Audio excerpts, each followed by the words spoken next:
मुहिब वतन कमांडोज की एक सनसनीखेज दास्तान जो दिफाई वतन के साथ साथ वादी कश्मीर को भारतीय दरिंदगी से बचाने के लिए पिछली 7 दहाइयों से मुसलसल दुश्मन के सीने पर मोंग दल रहे हैं।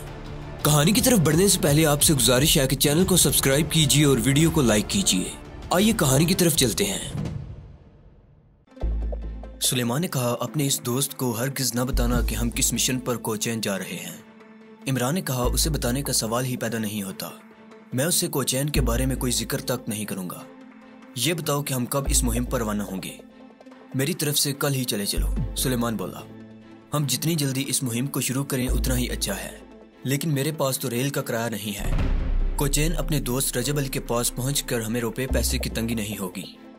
इमरान ने कहा, इसकी तुम फिक्र ना करो, मेरे पास इतने पैसे हैं कि हम कोचैन भी पहुंच जाएंगे और वहां किसी होटल में 1-2 माह तक क़याम भी कर सकें। सुलेमान बोला, ये बड़ी अच्छी बात है, लेकिन रजब अली मेरा दोस्त हमें होटल में नहीं रहने देगा। वो हमारी रिहाइश का बंदोबस्त कर देगा। होटल में क़याम करना मेरे लिए मुनासिब नहीं है, वहां मैं पहचाना जा सकता हूँ। रात के खाने पर स्टार सेठ भी आ गया। इमरान ने उसका सुलेमान से यह कहकर तारुफ कराया कि ये मेरा एक पुराना दोस्त है जो बम्बई में अचानक मुझे मिल गया और मैं इसे यहाँ ले आया हूँ और अब ये हमारे पास कुछ दिन रहेगा। स्टार सेठ ने गौर से सुलेमान का जायजा लिया और कहने लगा, मिस्टर सुलेमान, तुमसे मिलकर बड़ी खुशी हुई। इस दौरान कमांडो इमरान ने स्टार सेठ को आंख के इशारे से ये समझा दिया था कि सुलेमान को मैंने एक खास मकसद के तहत बुलाया है। चुनाचे सुलेमान से मजीद खरीद करना पूछा जाए। खाने के बाद इमरान ने सुलेमान से कहा, सुलेमान, तुम अंदर जाकर सो जाओ, तुम बहुत थके हुए हो, बाकी बातें सुबह होंगी। सुलेमान उठकर दूसरे बेडरूम में चला गया। उसके जाने के बाद कमांडो इमरान ने स्टार सेठ को सुलेमान की सारी कहानी बयान कर डाली। स्टार सेठ बड़ी तवज्जो से सुनता रहा। इमरान ने बात खत्म करते हुए कहा, अब हमें कोचैन जाकर ज़ेरे ज़मीन सारा काम करना होगा।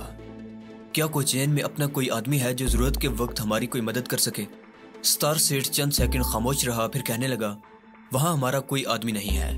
मद्रास में एक मुजाहिद जरूर है, मगर मद्रास वहाँ से बहुत दूर है। इमरान बोला, कोई बात नहीं, हमें सुलेमान के दोस्त रजब अली से काफ़ी मदद मिलने की तवक्को है और फिर मैं खुद भी बहुत कुछ संभाल लूंगा। तुम लोग कोचैन कब रवाना हो रहे हो? स्टार सेठ ने पूछा। इमरान ने कहा, हमारा कल यहाँ से निकल जाने का इरादा है। स्टार सेठ ने कहा, मैं सुबह तुम्हें कुछ पैसे भिजवा दूंगा। दूसरे दिन स्टार सेठ ने अपने मुलाजिम के यहाँ इमरान को 3000 रुपये भिजवा दिए। सुलेमान नाश्ता कर चुका था। इमरान ने भी नाश्ता किया और सुलेमान से पूछा, कोचैन जाने के लिए हमें कौन सी गाड़ी पकड़नी होगी? सुलेमान ने कहा, हमें बंगलोर की गाड़ी पकड़नी होगी। बेंगलोर से हमें कोचैन एक्सप्रेस मिल जाएगी। इस दौरान सुलेमान ने अपने सर के बाल पहले कैंची से काटे और फिर सर की पूरी कटिंग कर ली थी। उसकी शक्ल और हुलिये में काफी फर्क पड़ गया था। उन्होंने रेलवे फोन करके बेंगलोर जाने वाली ट्रेन का पता किया तो मालूम हुआ कि एक पैसेंजर ट्रेन 10:30 बजे दिन के वक्त चलती है और एक एक्सप्रेस ट्रेन रात के 8 बजे रवाना होती है। सुलेमान ने कहा, हम पैसेंजर ट्रेन ही पकड़ेंगे। अभी ट्रेन के चलने में 1.5 घंटा बाकी है। कुछ वक्त वो बरामदे में बैठे अपने मिशन के बारे में मजीद गौर फिक्र करते रहे। इसके बाद रेलवे स्टेशन की तरफ चल पड़े। स्टार सेठ की गाड़ी उन्हें बंबई के बूरी बंदर स्टेशन पर छोड़ आई। बेंगलोर जाने वाली ट्रेन में बड़ा रश था। वो भी एक डब्बे में सवार हो गए। ट्रेन ठीक वक्त पर रवाना हो गई। बेंगलोर का सफर काफी तवील था, मगर इमरान लंबे सफर का आदी हो चुका था। आखिर वो बेंगलोर पहुंच गए। वहां से उन्हें कोचैन एक्सप्रेस मिल गई, जिसने उन्हें सुबह सुबह कोचैन पहुंचा दिया। सुलेमान सीधा अपने दोस्त रजब अली के घर की तरफ रवाना हुआ। वो टैक्सी में सवार थे। रजब अली का छोटा सा मगर कोठी नुमा मकान कोचैन की बंदरगाह के जुनूब में समंदर के करीब वाक़ था। रजब अली अपनी केमिस्ट शॉप पर नहीं गया था। सुलेमान को देखकर वो बहुत खुश हुआ। दोनों दोस्त बगलगीर होकर मिले। सुलेमान ने इमरान का तारुफ करवाते हुए कहा, ये मेरा जिगरी दोस्त इमरान है, इसके बारे में बाकी तारुफ मैं नाश्ते पर कराऊंगा। रजब अली ने इमरान को भी गले लगा लिया और बोला, जो मेरे दोस्त सुलेमान का दोस्त है वो मेरा भी दोस्त है, हम सब इकट्ठे नाश्ता करेंगे। मैं दुकान खोलने के लिए अपने मुलाजिम को भेज दूंगा ताकि हम इत्मीनान से बैठकर बातें कर सकें।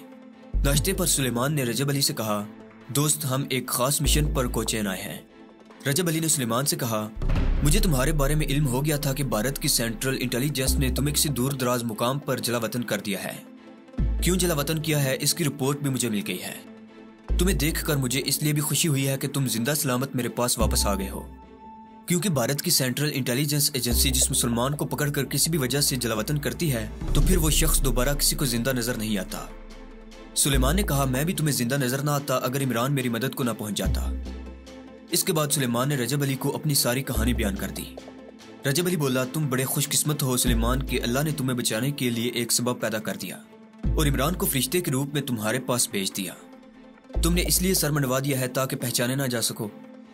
सुलेमान ने कहा, यह एहतियात बड़ी जरूरी थी रजब अली, क्योंकि कुएं से मेरे गायब होने की रिपोर्ट भारत की इंटेलिजेंस को मिल चुकी होगी और हो सकता है कि पुलिस और इंटेलिजेंस वाले मेरी तलाश में हों। रजब अली कहने लगा, तुम फिक्र ना करो, मेरे पास एक ऐसी खुफिया जगह है जहां तुम्हें कोई बाहर का आदमी नहीं देख सकेगा। लेकिन अब तुम्हारा इरादा क्या है? मेरा मतलब है कि मैं पूछ नहीं सका कि इन हालात में जबकि तुम्हें किसी जगह रूपोश हो जाना चाहिए था, तुम खुद ही कोचैन आ गए हो जहां तुम्हारे पकड़े जाने का हर वक्त खतरा मौजूद है। सुलेमान ने कहा, इसकी एक खास वजह है और वो वजह मेरा और इमरान का मिशन है। हमें इस मिशन के लिए तुम्हारी रहनुमाई और अमदाद की अशद जरूरत है, इसलिए मैं इमरान को लेकर तुम्हारे पास आया हूँ। रजब अली बोला, मैं हर तरह तुम्हारी मदद करने को तैयार हूँ, मगर वो कौन सा मिशन है, क्या मैं पूछ सकता हूँ? सुलेमान ने कहा, रजब अली, मुझे तुम पर अंधा भरोसा है कि जो कुछ मैं या इमरान तुम्हें बताएगा उसका जिक्र तुम किसी से नहीं करोगे, क्योंकि ये एक इंतहाई टॉप सीक्रेट मिशन है। रजब अली बोला, सुलेमान, तुम अच्छी तरह जानते हो कि मैं दोस्तों के राज छुपाने में सबसे आगे हूँ। सुलेमान ने कहा, और तुम इस राज में बराबर के शरीक होगे और तुम्हारी मदद और ताउन के बगैर हम अपने मिशन में कभी कामयाब नहीं हो सकते, इसलिए तुम्हें अपने मिशन की एक एक तफसील बतानी जरूरी है। इसके बाद सुलेमान ने अपने मिशन के बारे में सब कुछ बयान कर दिया। इसके साथ ही सुलेमान और इमरान ने रजब अली को इस मिशन के लिए जिन जिन चीज़ों की अशद ज़रूरत थी वो भी बता दी। रजब अली ने पूरी तफसील बड़े गौर से सुनी, फिर कहने लगा, तुम्हारा ये मिशन बहुत ज़रूरी भी है और बड़ा ख़तरनाक भी है। ख़तरनाक इन मानों में कि ज़रा सी भी एहतियाती हम सबको फांसी के तख्ते पर पहुंचा सकती है। इमरान ने कहा, हमें इस मिशन के तमाम ख़तरनाक पहलुओं का पूरा एहसास है। हमारी हर कदम पर कोशिश होगी कि ज़रा सी भी एहतियाती ना हो, लेकिन इसमें हमें ख़तरात ज़रूर मोल लेने पड़ेंगे। इन खतरात को मोल लिए बगैर हम अपने मिशन पर अमल नहीं कर सकेंगे। रजब अली कहने लगा, इस मिशन के लिए बड़े तरबियत याफ्ता कमांडोज की जरूरत है, मगर तुम दोनों में से कोई भी तरबियत याफ्ता कमांडो नहीं है। सुलेमान ने कहा, तुम जो तजर्बाकार और तरबियत याफ्ता कमांडो हो, तुम हमारी रहनुमाई कर सकते हो। यकीन करो, तुम जैसा कहोगे हम वैसा ही करेंगे और हमारा कोई कदम गलत या बेएहतियाती से नहीं उठेगा। इमरान उसे बता देना चाहता था कि मैं तरबियत याफ्ता कमांडो हूँ, मगर वो खामोश रहा। रजब अली बोला, सबसे पहले तुम्हें किसी ऐसी जगह अपना बेस बनाना होगा जो इंतहाई खुफिया जगह पर हो और समंदर के किनारे होना चाहिए। इसके बाद तुम्हें आसाबी गैस चैम्बर के गिर्द गश्त लगाने वाले स्टीमरों के शेड्यूल को नोट करना होगा। फिर अपने बेस कैंप से समंदर के नीचे आसाबी गैस चैम्बर तक फासले को नापना होगा और ये देखना होगा कि तुम गोता लगाकर अपने टारगेट तक कितनी देर में पहुंच सकते हो। मैं तुम्हें गोताखोरी का लिबास और ऑक्सीजन का फालतू सिलेंडर भी मुहैया कर दूंगा, लेकिन इसके बावजूद तुम समंदर के नीचे ज्यादा से ज्यादा 1 घंटे तक रह सकोगे। इस 1 घंटे के अंदर अंदर तुम्हें इंतहाई सख्त सिक्योरिटी और नेवी के रडार को धोखा देकर आसाबी गैस चैम्बर तक पहुंचना होगा और वहां धमाका खेज बम लगाना होगा। ये काम ऐसा है कि जैसे मौत के मुंह में जाकर फिर जिंदा सलामत वापस आने की भी तवक्को रखे। इमरान ने कहा, हम कोशिश करेंगे कि हम 1 घंटे के अंदर अंदर गैस चैम्बर में बम प्लांट करके दुश्मन के रडार को धोखा देकर वापस आ जाएं। रजब अली बोला, अगर तुम ऐसा करने में कामयाब होगे तो तुम्हारी बहुत बड़ी खुशनसीबी होगी, लेकिन मुझे शुबा है कि कहीं तुम पकड़े ना जाओ, क्योंकि तुम समंदर में गोता लगाकर अपने टारगेट तक पहुंच जाओगे, मगर दुश्मन ने ऊपर ज़ेरे समंदर लहरों की जरा सी हरकत को भी रजिस्टर करने के वास्ते जो रडार लगा रखा है उससे नहीं बच सकोगे। जैसे ही तुम गैस चैम्बर के हसास खित्ते में दाखिल होगे, दुश्मन को ऊपर फौरन खबर हो जाएगी कि कोई तखरीब कार आसाबी गैस चैम्बर तक पहुंच गया है। इंडियन नेवी के पेट्रोलिंग स्टीमर उस वक्त तुम्हारे इर्द गिर्द समंदर का मुहासरा कर लेंगे और नेवी के तजर्बाकार गोताखोर समंदर में उतर कर तुम्हें ढूंढ लेंगे और वो तुम्हें पकड़ेंगे नहीं बल्कि वहीं पानी के अंदर हलाक कर देंगे और थोड़ी देर बाद तुम्हारी मुर्दा लाश लेकर समंदर से बाहर आ जाएंगे। कमांडो इमरान ने महसूस किया कि रजब अली कुछ ज्यादा ही मुबालगे से काम ले रहा है, वगरना कमांडो का हर मिशन खतरनाक होता है और कोई मिशन भी ऐसा नहीं होता जिसमें जान जाने का खतरा ना हो। लेकिन इमरान उसकी किसी बात की तरदीद नहीं करना चाहता था। मसलत का यही तकाजा था कि वो खामोश रहे और रजब अली की रहनुमाई में अपने मिशन को कामयाब बनाने की हर मुमकिन कोशिश करे। जब रजब अली उन्हें हर किस्म के खतरात से आगाह कर चुका और उसने अपनी बात खत्म की तो सुलेमान ने कहा, दोस्त, तुमने एक एक बात बिल्कुल सही कही है और हम तुम्हारी हिदायत के मुताबिक अमल करेंगे, लेकिन इस मिशन से पीछे नहीं हटेंगे। लेकिन हमने फैसला कर लिया है कि चाहे हमारी जानें चली जाएं, लेकिन पाकिस्तान के खिलाफ किसी न किसी शक्ल में इस्तेमाल की जाने वाली दुश्मन की आसाबी गैस के जखीरे को तबाह बर्बाद करके ही दम लेंगे। रजब अली बोला, मैं तुम्हारे अज़्म व हिम्मत की दाद देता हूँ। इमरान ने असल बात की तरफ इशारा करते हुए कहा, सबसे पहले तो आप हमें वो जगह बताइए जहां हम अपना बेस कैंप यानी बुनियादी खुफिया कैंप लगा सकें। इसके बाद हमें गोताखोरी के लिबास और सिलेंडर वगैरह की जरूरत होगी। और सबसे अहम जरूरत किसी ऐसे टाइम बम की है जो हमें किसी हालत में भी धोखा न दे और ऐन वक्त पर फटकर आसाबी गैस के चैम्बर के परखचे उड़ा दे और आसाबी माया गैस समंदर में गर्क हो जाए। सुलेमान ने कहा, यह गैस माया हालत में छोटे छोटे गोल बमों की शक्ल में है और इनके फटने से जो माया आसाबी गैस समंदर के पानी में हल होगी उससे समंदर के ऊपर किसी जिंदा शय को नुकसान नहीं पहुंचेगा, लेकिन समंदर के नीचे एक खास दायरे के अंदर अंदर जितनी समुद्री मखलूक होगी वो मर जाएगी। ऐसा ही होगा, रजब अली ने कहा। मैं तुम्हें धमाका खेज मवाद मुहैया कर दूंगा। ये मवाद 3 टाइम बमों की शक्ल में होगा। मेरे इतने जराए हैं कि मैं तुम्हें ये टाइम बम ला कर दे दूंगा, मगर इनको समंदर के नीचे जाकर आसाबी गैस चैम्बर के साथ चिपकाना तुम लोगों का काम होगा। सुलेमान ने एक और सवाल कर दिया, कहने लगा, क्या कोई ऐसा फार्मूला नहीं है जिस पर अमल करने से हम दुश्मन के रडार को जाम कर दें? उन्हें खबर ही ना हो कि हम समंदर के अंदर ही अंदर गैस चैम्बर की तरफ बढ़ रहे हैं। रजब अली ने कहा, इसका एक ही फार्मूला है कि तुम लोग जब गोताखोरी के लिबास में समंदर में उतरो और अपने टारगेट की तरफ बढ़ो तो तैरने के लिए हाथ पैर न मारो और इस तरह टारगेट तक पहुंचो जैसे लहरें खुद ब खुद तुम्हें बहाए लिए जा रही हैं, तुम खुद नहीं तैर रहे। सुलेमान ने कहा, मैं तो तैरना बिल्कुल नहीं जानता। मैं समंदर में नहीं उतरूंगा। समंदर में सिर्फ इमरान उतरेगा। क्यों इमरान, क्या तुम समंदर के अंदर मुर्दा तारी तैर सकोगे? कमांडर इमरान हर किस्म की तारी तैर सकता था। उसने कहा, मैं मुर्दा तारी तैर सकता हूँ। रजब अली ने कहा, अगर तुम कामयाबी और महारत के साथ समंदर के अंदर इस तरह तैर सकते हो जिस तरह एक मुर्दा लाश तैरती है, तो मैं तुम्हें यकीन दिलाता हूं कि दुश्मन का रडार तुम्हें लोकेट नहीं कर सकेगा और उसे बिल्कुल खबर नहीं होगी कि समंदर के नीचे कोई कमांडो आसाबी गैस के मरकज की तरफ बढ़ रहा है।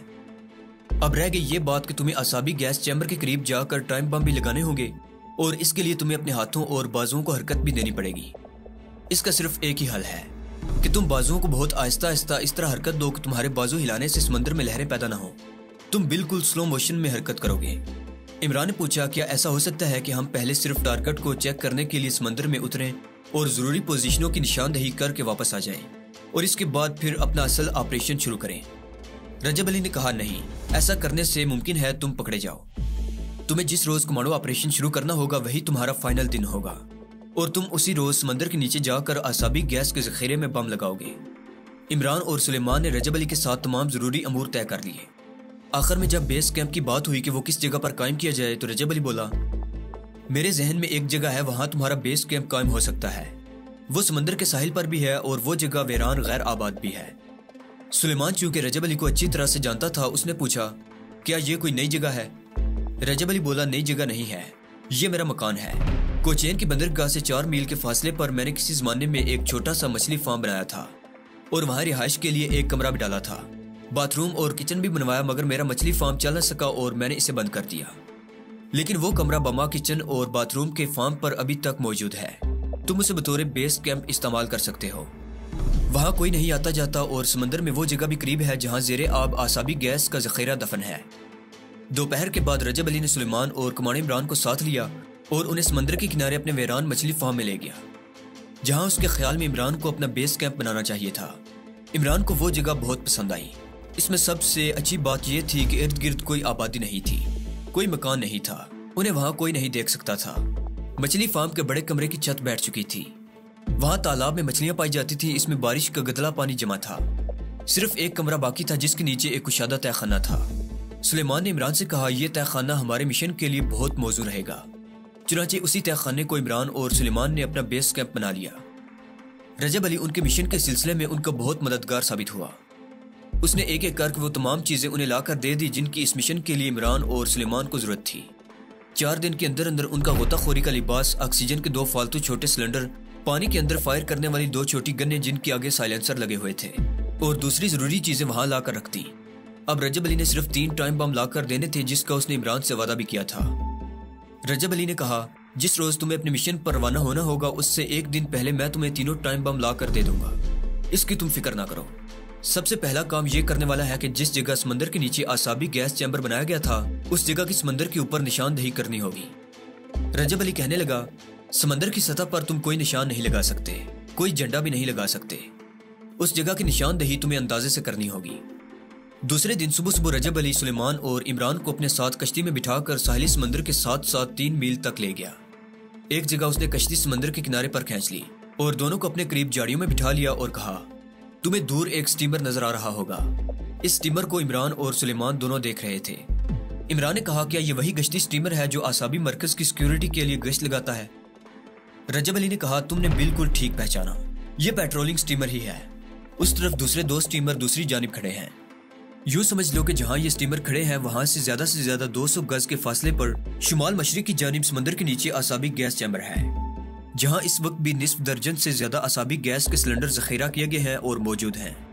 फिर रजब अली ने जेब से छोटी सी पॉकेट बुक निकाल कर उस पर साहिल समंदर की लकीर खींची और शुमाल मशरिक की जानिब 2-3 डिग्रियों के निशान बनाने के बाद इमरान से कहा, यह स्टीमर यहाँ से ज्यादा 600-700 गज के फासले पर है। तुम्हें यहाँ से समंदर में गोता लगाकर पानी के अंदर ही अंदर स्टीमर तक पूरी तरह से हाथ पांव चलाते हुए जाना होगा। स्टीमर से आगे आसाबी गैस का इंतहाई हसास जोन शुरू हो जाता है। वहां तुम्हें मुर्दा तारी तैरनी होगी और अपने आप को समंदर की ऊपर नीचे होती लहरों के हवाले कर देना होगा। तुम खुद कोई हरकत नहीं करोगे, बस अपना रुख गैस चैम्बर की तरफ रखोगे। स्टीमर तक पहुंचने के बाद तुम्हें गैस चैम्बर का छोटा सा प्लास्टिक का कमरा नजर आ जाएगा। तुम्हें बिल्कुल स्लो मोशन में बहुत ही आहिस्ता आहिस्ता और बेमालूम अंदाज में सिर्फ पांव के पंजों को हरकत देनी होगी। ये हरकत भी बहुत ही आहिस्ता आहिस्ता होगी ताकि लहरों में तमोज पैदा ना हो, यानी हलचल पैदा ना हो। अगर जरा भी हलचल पैदा हो गई तो ऊपर सिक्योरिटी रूम में लगे हुए रडार पर तुम्हारी निशानदही हो जाएगी और दूसरे लम्हे दुश्मन के 10-12 कमांडो मशीन गन्ने और पानी के अंदर चलाए जाने वाले तीर कमान लेकर समंदर के नीचे आ जाएंगे और तुम्हें जिंदा नहीं छोड़ेंगे। इमरान ने कहा, मैं इस बात का ख्याल रखूंगा कि मेरे जिस्म की हरकत बेमालूम हो, इतनी बेमालूम हो कि खुद मुझे भी इसका एहसास ना हो कि मेरे जिस्म का कोई हिस्सा हरकत कर रहा है। रजब अली बोला, अगर तुम इन बातों पर अमल कर सके तो यकीन करो तुम टारगेट मार लोगे, लेकिन अगर तुमसे जरा सी भी बेएहतियाती हो गई तो तुम्हारे साथ तुम्हारा मिशन भी खाक में मिल जाएगा। रजब अली ने पॉकेट बुक के जिस कागज पर समंदर में टारगेट का नक्शा बनाया था वो कागज पॉकेट बुक से अलग करके इमरान को दे दिया। सुलेमान बोला, हो सकता है जिस रात इमरान अपने मिशन पर रवाना हो उस रात समंदर में स्टीमर नजर ना आए, तब क्या होगा? रजब अली ने कहा, यह कोई मुश्किल काम नहीं है, टारगेट की निशानदही अंदाजे से हो सकती है। मसलन मैं इस वक्त समंदर में स्टीमर को खड़े देख रहा हूँ।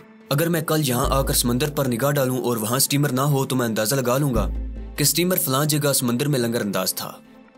अंदाजे से तो दुनिया में बड़े बड़े काम हो जाते हैं और ये तो अंदाजा भी इतना मुश्किल नहीं है। रजब अली ने इमरान की तरफ मुतवज्जा होकर कहा, इमरान भाई, जिस जगह इस वक्त स्टीमर खड़ा है बस तुम इस जगह को अपने जहन में बिठा लो। अगर कल यहाँ स्टीमर ना भी हो तो तुम्हें ठीक इसी जगह पहुंचना होगा और वहां पहुंचकर समंदर में गोता लगाना होगा। उस जगह तक तुम मुंह पानी से बाहर रख कर जाओगे। उस जगह पहुंचने के बाद समंदर में गोता लगा जाओगे और आसाबी मरकज को तलाश करोगे और अपने आप को समंदर के हवाले कर दोगे। इमरान ने कहा, रजब अली भाई, मैं अच्छी तरह से समझ गया हूँ, आप फिक्र ना करें। मुझे आसाबी गैस चैम्बर लोकेट करने में इंशाल्लाह कोई मुश्किल पेश नहीं आएगी। बस अब आप हमें टाइम बम ला कर दे दें, क्योंकि मैं ऑपरेशन में देर नहीं लगाना चाहता। रजब अली बोला, मैं कल किसी वक्त टाइम बम लेकर तुम्हारे पास पहुंच जाऊंगा। अब मैं वापस चलता हूँ। तीनों दोस्त अपनी छोटी सी माहीगिरों वाली कश्ती में सवार हुए और कश्ती को किनारे किनारे चलाते अपने वीरान फार्म हाउस की तरफ चल दिए। कमांडो इमरान चाहता था कि कमांडो ऑपरेशन शुरू करने से एक रात पहले समंदर में गोता लगाकर अपने टारगेट का मुशाहिदा कराए, लेकिन वहां इसकी गुंजाइश नहीं थी। बेहतर यही था कि जिस रोज वो समंदर में उतरे वही उसका फाइनल एक्शन हो और उसी वक्त आसाबी गैस के चैम्बर में बम भी लगाए। उसे सारी मुहिम आसान नजर आती थी। अगर कोई खतरा था तो सिर्फ उसी मुकाम पर था जहां से समंदर के नीचे हसास जोन शुरू होता था और जहां उसके जिस्म की जरा सी हरकत ऊपर बैठे हुए दुश्मन को उसकी खबर दे सकती थी। लेकिन कमांडो इमरान को यकीन था और उसे अपने ऊपर एतमाद था और अपने अल्लाह पर भरोसा था कि वो उसकी मदद से टारगेट पर बम लगाएगा। अगर किसी चीज की जरूरत थी तो सिर्फ एतमाद और इंतहाई एहतियात की जरूरत थी। तो दोस्तों, ये थी हमारी आज की एपिसोड। उम्मीद करता हूँ कि आपको हमारी कहानी पसंद आई होगी। जाने से पहले इस वीडियो को लाइक कीजिए और शेयर करना मत भूलिए। कमेंट करके बताइए कि आपको हमारी वीडियो कैसी लगी। और अगर अभी तक आपने इस चैनल को सब्सक्राइब नहीं किया तो इसे सब्सक्राइब कीजिए और बेल आइकन दबाकर ऑल नोटिफिकेशंस ऑन कर लीजिए।